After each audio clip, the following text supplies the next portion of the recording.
Salam aleikum, aleikum salam. Piango, piango, derechito por guardarraya. That's the problem with syncretized or cross palo. They do not respect people's destiny. What they're doing is forcing people to be integrated into the energy of this so-called empungo that they claim so. But this is not the same in pure Palo Mayombe.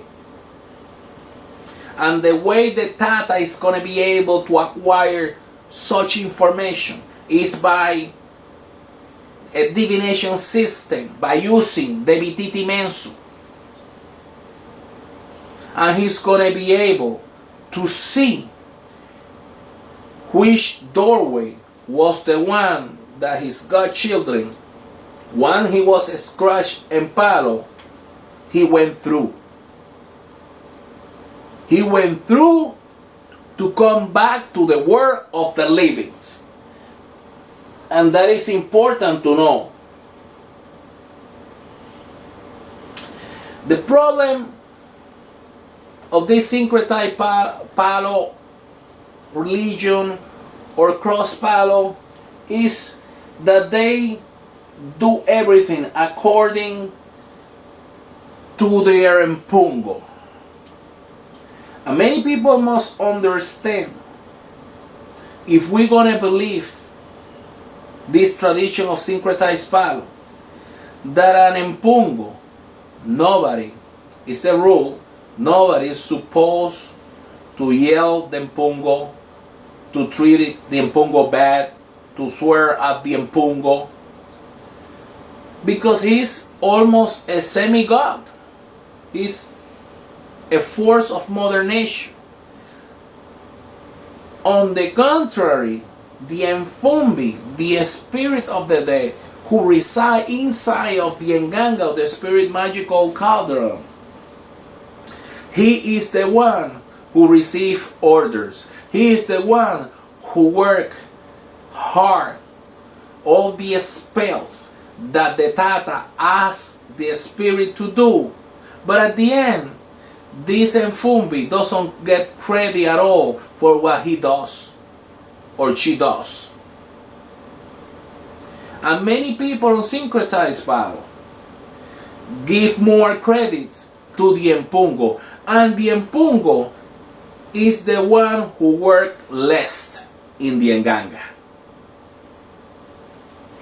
The other problem that people has, that when in syncretized palo or cross palo, that when they combine the forces of the empungo with the energy of the Mfumbi, obviously they're going to put the force of the empungo on top of the Mfumbi, because they believe the empungo have a higher level or rank.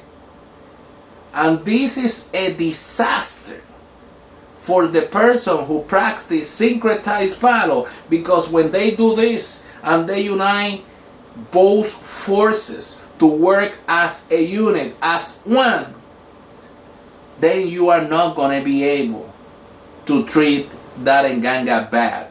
Because when you do not respect an empungo, this empungo is able to turn against you and harm you. Why? Because you didn't obey the rules of syncretized palo. It's a total different ball game when it's the Mfumbi, because the Mfumbi is the slave of the Ngangulero, and he is there only to obey. But when you combine it together to work as a unit, you can see how terrible is this circumstance, because then is the empungo who can take control of the Nganga. And if he doesn't like something that you want to do, he will order the Mfumbi to do what the empungo wants, not what the Tata wants, because the Tata cannot force the empungo to obey him as he wishes. Now I want to give an example of what many syncretized Palo practitioners are doing. Especially one tata that is right here on YouTube, whose name is Yayita Wasasa Mirakita Mono Batalla. He claims to have 45 years of experience in this religion. But it's so sad how to see how you are confusing a lot of people with your foolishness. And we're gonna go straight to the point. This so-called Palero priest is claiming that this Patipemba, the siete rayo or seven lightning bolts, the way he draws this Patipemba, he say is the right way. Just to give a good example of this, let me explain you. You claim that when you draw this Patipemba, you must put this cross symbol or bisongo and then the other zero in facing each other into angles, and then it jump from this corner to that corner, from that corner to that corner, and that is not the proper way how do we insert those symbols.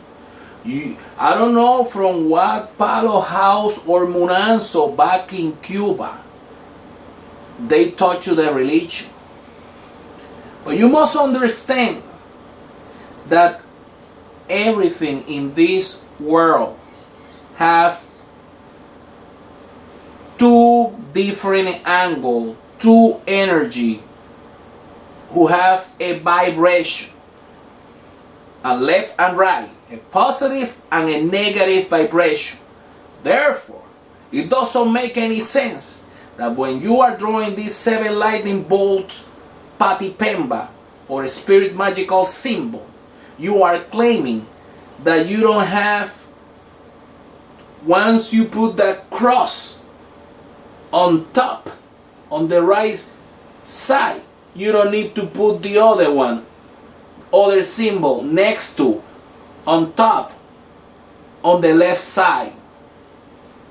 And that's a good example that we illustrate what a great fool that you are, that you lack of the true essence or the true knowledge of this religion. Because by doing that, this enzaza or arrow or patipemba, the forces are not balancing off. Therefore, this patipemba that you claim is the right way to do, it's gonna trouble, but it's gonna trouble with some difficulty, because you are so full that you are creating or putting more weight, because those are energies, vibration, and you are putting these symbols, crosses or zeros, in different angle, and the weight or the energy is unbalanced. And the spirit who want to try to do the spell for that patipemba is gonna be out of his mind. He's not gonna be able to distinguish which path he must take, because you have created a confusion by placing the symbols and not connecting the positive symbol with the negative symbol, so they will reverse back and forward this energy, so that the spirit could be oriented where he's standing on. And you claim that the way you draw those patipemba in that way, oh, that's a path. You cannot say that bisongo or crosses and zeros are path. Those are energy. Those are forces that are vibrating. On the contrary, when you see here the tendo and sa, those symbols that you are claiming are inside of that circle. And we discussed before on previous videos that the circle referred as the spirit symbol. Then, by this vertical and horizontal lines is showing a path that is connected to the 4 cardinal points of Earth.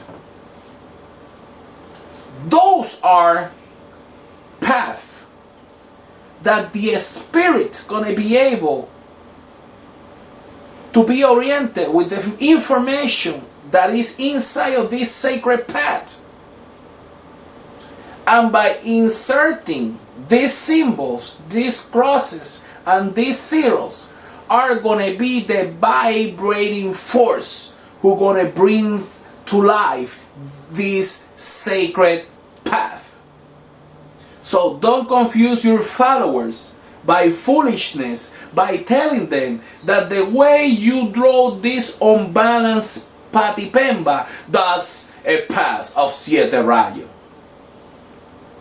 If we're gonna believe that crap of siete rayos, 7 lightning bolts, that is basically, they said it's an empungo, but we have discussed so many times over and over again.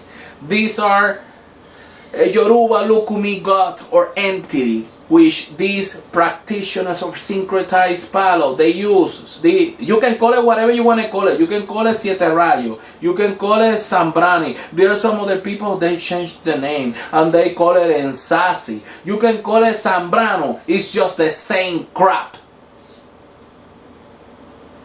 But if we're going to follow what you're saying, if we practice, remember something. Before I been in pure Palo Mayombe, I was in syncretized palo. So I know what you are practicing. But it has been a long time ago that when I discovered the truth about this syncretized palo,